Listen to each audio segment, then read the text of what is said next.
This is the story of a saint, a boy, and a dragon. It happened one Christmas time long ago, when the world was different, and there were more dragons about than there are nowadays. Although nothing much has really changed, people are still people, good and bad. Boys are still boys, and you can still find the occasional dragon. Listen, and you'll see what I mean. Once upon a time long ago, dream days and dragon days, when life was full of magic.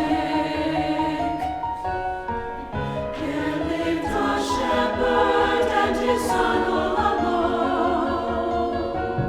Each day and every day, the shepherd watched his sheep. Each day and every day, the boy sat reading.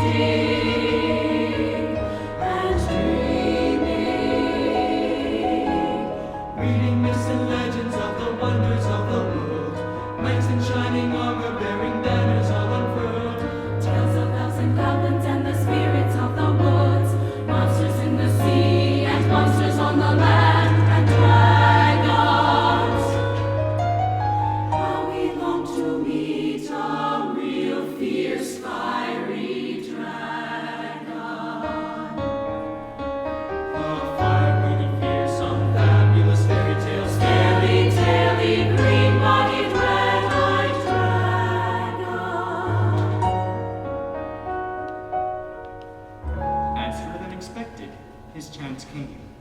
One night, the shepherd came home all of a tremble. "It's all up with me," he exclaimed. "Nevermore can I go up on them there downs. You know that cave up there? Well, I saw this creature, sticking halfway out of the cave, as big as 4 cart horses and covered with shiny scales." The boy yawned. "It's all right, Father. Don't you worry. It's only a dragon. He won't give us any trouble. I'll go up there and have a talk with him." So after tea, he did.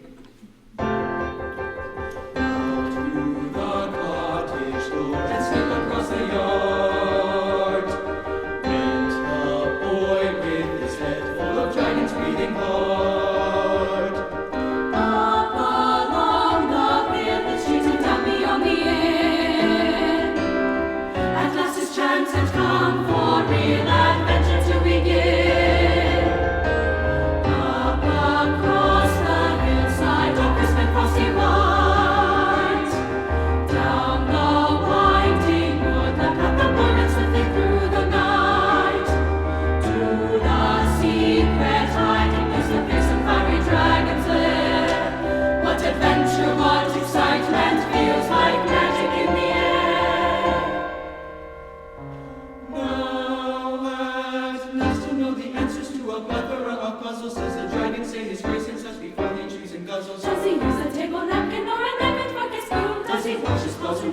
When he dies at noon. And he tries to wit and ask him, does his furry really melt? All the ice and cream and sun trickling down his scaly pelt. If he shoots at plants and flowers, does he make the blossoms droop? Does he sing his hair and whispers when he blows upon the stoop? By the time the boy had reached the highest point among the hills, he was dreaming all of dragons and their hips and tinsel quills. Do they kill before they will, or do they like to hear the screams of their gently roasted phantoms scented right along the seats? And in case you all are thinking that this subject's done to death, well, don't worry, we shall stop now, 'cause we've all run out of breath. And sure enough, just outside a small but comfortable cave in the hillside, a dragon lay stretched out, purring contentedly. The boy approached, rather nervously.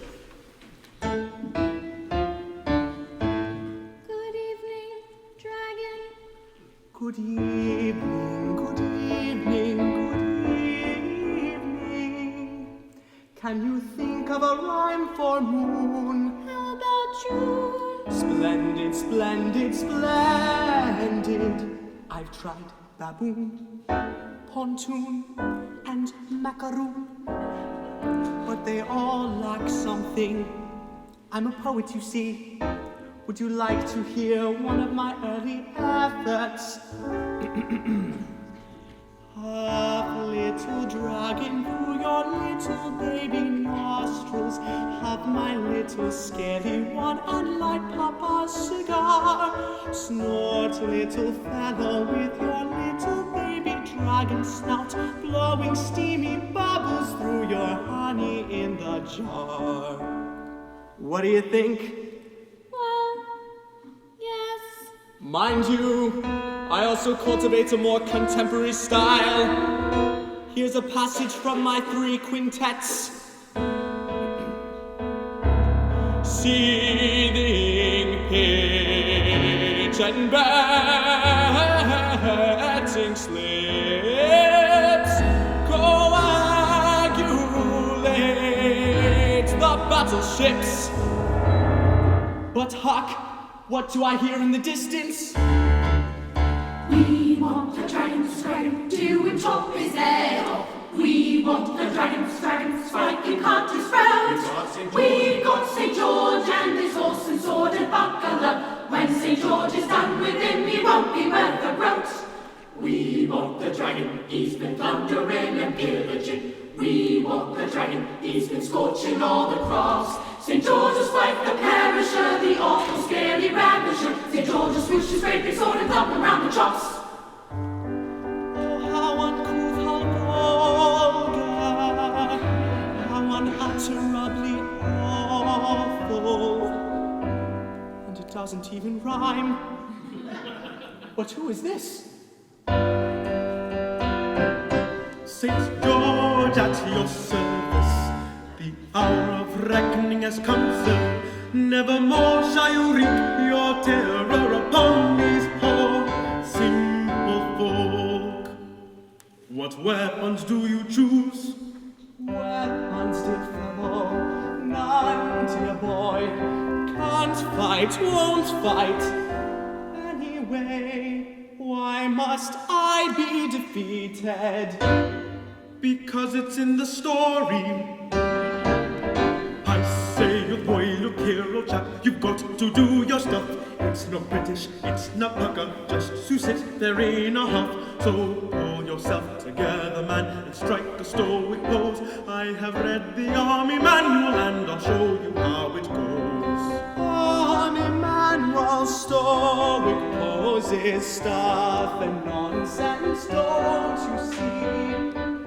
I'm a literary dragon, not a drop of fight in me.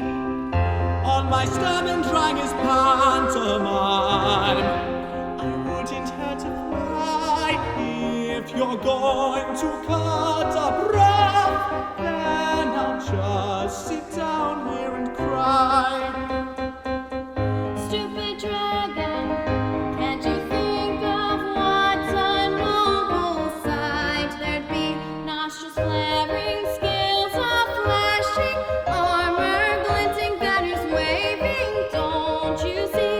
It's a case of king and country, do or die. Show the flag with the gin and tea to brace you. It'll soon be in the bag. Every chap with any feeling feels a quivering of his lips when the fighting is all over and the foe has had his ships. I say, Army manual, stoic Can't you poses.